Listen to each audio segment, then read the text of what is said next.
खुलुमबाई मा खबर माघ बिहू आरु माघ दोमासीर शुभेच्छा आरु मरोम जोनाइशु। असम के राज्यपाल लक्ष्मण प्रसाद आचार्य जी, मुख्यमंत्री हिमंता बिस्वा शर्मा जी, केंद्र में मेरे सहयोगी सर्बानंद सोनोवाल जी, पवित्रा मार्गरीटा जी, असम विधानसभा के अध्यक्ष विश्वजीत दोईमारी जी, बोडोलैंड टेरिटोरियल काउंसिल के chief executive member Hagrama Mohilary ji, राज्य सरकार के मंत्रीगण, सभी गणमान्य नागरिक बंधु भगिनी और असम के मेरे भाइयों और बहनों,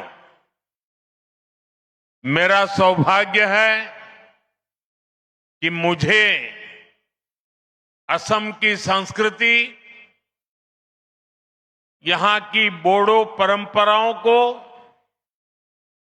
करीब से देखने का अवसर मिलता रहा है। प्रधानमंत्री के तौर पर जितना मैं असम आया हूं, पहले कोई पीएम नहीं आया है। मेरी हमेशा इच्छा रहती है असम की कला और संस्कृति को बड़ा मंच मिले। भव्य आयोजनों के जरिए इसकी पहचान देश और दुनिया में बने, इसके लिए पहले भी लगातार प्रयास होते रहे हैं। बड़े स्तर पर बिहू से जुड़े आयोजन हो, झुमोर बिनोंदिनी की अभिव्यक्ति हो, दिल्ली में 1.25 साल पहले हुआ भव्य बोडोलैंड महोत्सव हो या दूसरे सांस्कृतिक कार्यक्रम हो, असम की कला संस्कृति में जो अद्भुत आनंद है, वो पाने का मैं कोई भी मौका नहीं छोड़ता हूं। आज एक बार फिर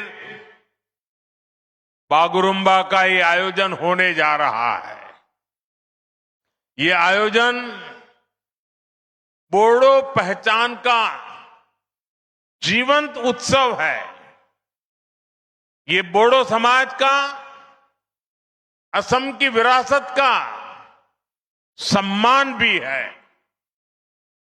मैं आयोजन से जुड़े सभी लोगों और विशेष रूप से सभी कलाकारों को शुभकामनाएं देता हूं, बहुत बहुत बधाई देता हूं। साथियों, बागुरुम्बा दहो ये केवल एक उत्सव नहीं है, ये एक माध्यम है हमारी महान बोडो परंपरा को सम्मान देने का। ये एक माध्यम है बोडो समाज की महान विभूतियों को याद करने का। बोडोफा उपेंद्रनाथ ब्रह्मा, गुरुदेव कालीचरण ब्रह्मा, रूपनाथ ब्रह्मा, सतीश चंद्र बसुमतारी, मोरादम ब्रह्मा, कनकेश्वर नरजरी, ऐसे अनेक महान व्यक्तित्व रहे हैं जिन्होंने सामाजिक सुधार, सांस्कृतिक पुनर्जागरण और राजनीतिक चेतना को मजबूती दी है। इस अवसर पर मैं बोडो समाज के सभी महान व्यक्तित्वों को श्रद्धापूर्वक नमन करता हूं। साथियों, भाजपा असम की संस्कृति को पूरे भारत का गौरव मानती है। असम के अतीत, असम के इतिहास से ही भारत का इतिहास पूरा होता है और इसलिए भाजपा सरकार में बागुरुम्बा दहौ जैसे इतने बड़े भव्य उत्सव होते हैं। बिहू को राष्ट्रीय पहचान दी जाती है। श्री सर्वानंद हमारे प्रयासों से छोराई देऊ मोईदाम को यूनेस्को की विश्व धरोहर सूची में स्थान मिलता है। असमिया भाषा को क्लासिकल भाषा का दर्जा दिया जाता है। भाइयों बहनों, हमने बोडो भाषा को भी असम की एसोसिएट ऑफिशियल लैंग्वेज का दर्जा दिया है। बोडो भाषा में शिक्षा को मजबूत करने के लिए अलग निदेशालय की स्थापना भी की है। हमारे इसी कमिटमेंट के कारण बाथौ धर्मों को पूरे सम्मान के साथ मान्यता मिली है।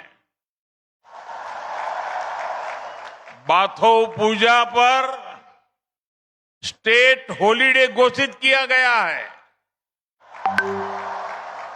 ये भाजपा ही है जिसकी सरकार में एक और महायोद्धा लसीत बोरफुकन की भव्य प्रतिमा स्थापित होती है। कोलंबाई तो साथ ही बोडोभा उपेंद्रनाथ ब्रह्मा की प्रतिमा का भी अनावरण होता है।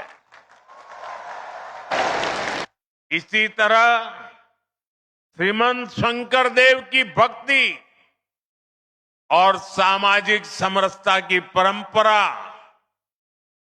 ज्योति प्रसाद अग्रवाला जी की कला और चेतना, भाजपा सरकार असम की हर विरासत, हर गौरव का सम्मान अपना सौभाग्य समझती है। संयोग से आज ज्योति प्रसाद अग्रवाला जी की पुण्यतिथि भी है। मैं उन्हें अपनी श्रद्धांजलि अर्पित करता हूं। साथियों, आज जब मैं यहां आया हूं तो मेरे मन में कितना कुछ चल रहा है। मैं ये सोचकर भावुक भी हो रहा हूं कि मेरा असम कितना आगे बढ़ रहा है। एक समय जहां आए दिन रक्तपात होता था, आज वहीं संस्कृति के अद्भुत रंग सज रहे हैं। एक समय जहां गोलियां की गूंज थी, आज वहां खाम और सिफुंग की मधुर ध्वनि है। पहले जहां कर्फ्यू का सन्नाटा होता था, आज वहां संगीत के सुर गूंज रहे हैं। पहले जहां अशांति और अस्थिरता थी, आज वहां बागुरुम्बा की ऐसी आकर्षक प्रस्तुतियां होने जा रही है। ऐसा भव्य आयोजन ये केवल असम की उपलब्धि नहीं है, ये उपलब्धि पूरे भारत की है। असम के इस बदलाव पर हर देशवासी को गर्व है। साथियों, मुझे संतोष है कि मेरे असमिया लोगों ने, मेरे बोडो भाई बहनों ने इसके लिए मुझ पर भरोसा जताया। आपने डबल इंजन सरकार को शांति और विकास की जो जिम्मेदारी दी, आपके आशीर्वाद से हमने उसे पूरा करके दिखाया। 2020 के बोडो शांति समझौते ने वर्षों से चले आ रहे संघर्ष पर विराम लगाया।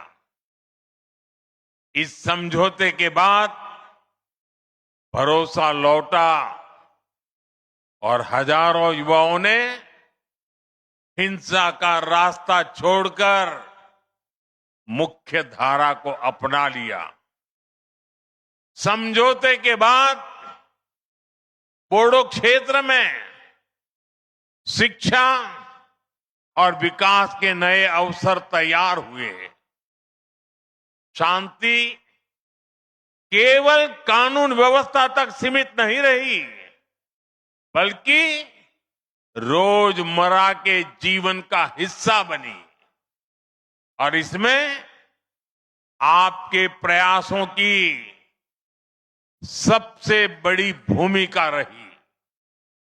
साथियों, असम की शांति, असम का विकास और असम का गौरव, इन सब के केंद्र में अगर कोई है तो वो असम का युवा है। असम के युवाओं ने शांति स्थापना के लिए जो राह चुनी है, उसे मैं और हमें सबने उज्जवल भविष्य तक लेकर जाना है। शांति समझौते के बाद से ही हमारी सरकार बोडोलैंड के विकास के लिए लगातार काम कर रही है। सरकार ने पुनर्वास की प्रक्रिया तेज गति से आगे बढ़ाई है। हजारों युवाओं को करोड़ों रुपए की आर्थिक सहायता दी गई, ताकि वो एक नई शुरुआत कर सके। साथियों, भाजपा सरकार के प्रयासों का नतीजा आज हम सभी के सामने है। मेरे प्रतिभाशाली बोडो युवा आज असम के सांस्कृतिक दूत बन रहे हैं। खेल के क्षेत्र में भी बोडो समाज के बेटे बेटियां नाम रोशन कर रहे हैं। वो आज नए विश्वास के साथ खुलकर नए सपने देख रहे हैं, अपने सपनों को पूरा कर रहे हैं और असम के विकास को भी गति दे रहे हैं। साथियों, जब हम असम की कला, संस्कृति और पहचान का सम्मान करते हैं, तो कुछ लोग ऐसे भी हैं जिन्हें तकलीफ हो जाती है। आप सब जानते हैं, असम का सम्मान किस पार्टी के लोगों को अच्छा नहीं लगता?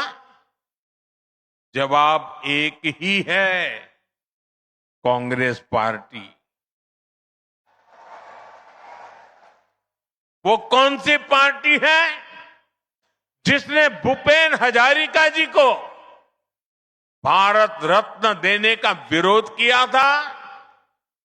कांग्रेस पार्टी। असम में सेमी कंडक्टर यूनिट का विरोध किस पार्टी ने किया था? खुद कांग्रेस की कर्नाटका सरकार के एक मंत्री ने, जो कांग्रेस के राष्ट्रीय अध्यक्ष के बेटे भी हैं, उन्होंने सेमी कंडक्टर यूनिट का आसाम में क्यों लग रही है, इसका विरोध किया। साथियों, आज भी मैं जब असम की संस्कृति से जुड़ी कोई चीज पहनता हूं, अगर गमोछा अगर मेरे साथ होता है, तो कौन सी पार्टी असम का मजाक उड़ाती है? कांग्रेस पार्टी। भाइयों बहनों, असम और बोडोलैंड क्षेत्र इतने दशकों तक मुख्य धारा से कटा रहा।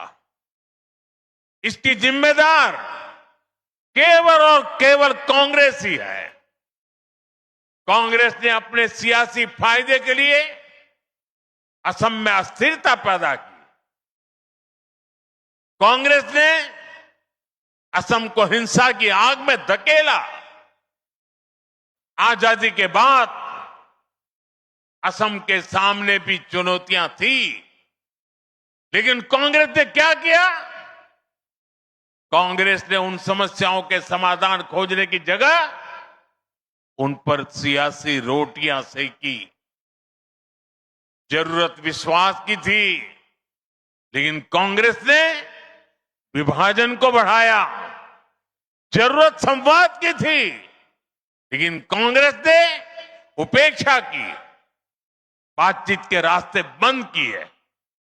खासकर बोडोलैंड क्षेत्र, बोडोलैंड के लोगों की आवाज कभी ठीक से सुनी ही नहीं गई।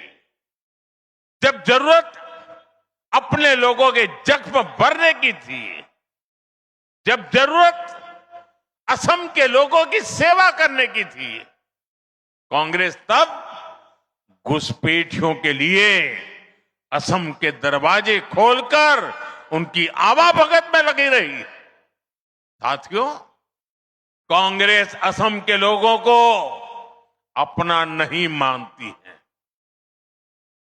कांग्रेस के लोगों को विदेशी घुसपैठिए ज्यादा पसंद है, क्योंकि वो यहां आकर कांग्रेस का कट्टर वोट बैंक बन जाते हैं। इसलिए कांग्रेस के राज में विदेशी घुसपैठिए आते रहे, असम की लाखों बीघा जमीन पर कब्जा करते रहे और कांग्रेस सरकार उनकी मदद करती रही। मुझे खुशी है कि आज हेमंता जी की सरकार असम के लोगों के हक की लाखों बीघा जमीन को घुसपैठियों से मुक्त करवा रही है। साथियों, कांग्रेस ने हमेशा असम और पूरे पूर्वोत्तर को उपेक्षा की नजर से देखा है। जो कांग्रेस के लोग पूर्वोत्तर के ही विकास को जरूरी नहीं मानते थे, उनका ध्यान आखिर असम के विकास पर कैसे जाता। बोडो क्षेत्र की आशाओं अपेक्षाओं के बारे में उनको सोचने की फुर्सत कहां होती।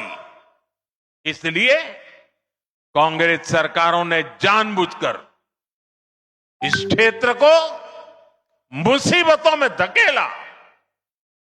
भाइयों बहनों, कांग्रेस के उन पापों को साफ करने का काम भी हमारी डबल इंजन सरकार कर रही है। आज यहां सिर्फ आज यहां जिस रफ्तार से विकास हो रहा है वो आपके सामने है। आप देखिए, हमने Bodo Kachari welfare autonomous council का गठन किया। बोडोलैंड क्षेत्र में बेहतर विकास के लिए 1500 करोड़ रुपए का विशेष विकास पैकेज दिया गया। कोकराझार में मेडिकल कॉलेज और अस्पताल की शुरुआत हुई। तमुलपुर में भी मेडिकल कॉलेज के निर्माण को गति मिली। नर्सिंग कॉलेज और पैरामेडिकल संस्थानों के जरिए युवाओं के लिए नए अवसर बनाए। गोवर्धना, पार्वत जोरा और होरीसिंगा जैसे क्षेत्रों में पॉलिटेक्निक और ट्रेनिंग संस्थान भी बनाए गए। साथियों, बोडोलैंड के लिए अलग वेलफेयर डिपार्टमेंट और बोडोलैंड एडमिनिस्ट्रेटिव स्टाफ कॉलेज की स्थापना भी की गई। इससे बोडो समुदाय के कल्याण के लिए और बेहतर नीतियां बनाने में मदद मिल रही। साथियों, भाजपा की सरकार ने दिलों की दूरियां मिटाई है, असम और दिल्ली की दूरी खत्म की है और बेहतर इंफ्रास्ट्रक्चर के जरिए असम में एक इलाके से दूसरे इलाके की दूरियां भी कम कर रही है। इन इलाकों में पहले पहुंचना मुश्किल होता था, आज वहां हाईवे बन रहे हैं, ऐसी सड़कें बनाई जा रही हैं जिससे क्षेत्र में नए अवसर खुले। कोकराझार को भूटान सीमा से जोड़ने वाली बिशपुरी सरालपारा सड़क परियोजना के लिए करोड़ों रुपए की व्यवस्था की गई है। कोकराझार से भूटान के गेलेफू तक प्रस्तावित रेल परियोजना भी एक और महत्वपूर्ण कदम है। हमने इसे विशेष रेलवे परियोजना घोषित किया है। हमने इसे एक्ट ईस्ट पॉलिसी का अहम हिस्सा बनाया है। इसके तैयार होने के बाद व्यापार और पर्यटन दोनों को बढ़ावा मिलेगा। साथियों, जब समाज अपनी जड़ों से जुड़ा रहता है, जब संवाद और भरोसा मजबूत होता है और जब समान अवसर हर वर्ग तक पहुंचते हैं, तब सकारात्मक बदलाव दिखाई देते हैं। असम और बोडोलैंड की यात्रा उसी दिशा में आगे बढ़ रही है। असम का आत्मविश्वास, असम का सामर्थ्य और असम की प्रगति से भारत की ग्रोथ स्टोरी को नई शक्ति मिल रही है। आज असम तेजी से आगे बढ़ने वाले राज्यों में अपनी पहचान बना रहा है। असम की अर्थव्यवस्था गति पकड़ रही है। इस विकास में, इस बदलाव में बोडोलैंड, यहां के लोग अहम भूमिका निभा रहे हैं। मैं एक बार फिर आज के आयोजन के लिए आप सभी को बहुत बहुत शुभकामनाएं देता हूं। बहुत बहुत धन्यवाद।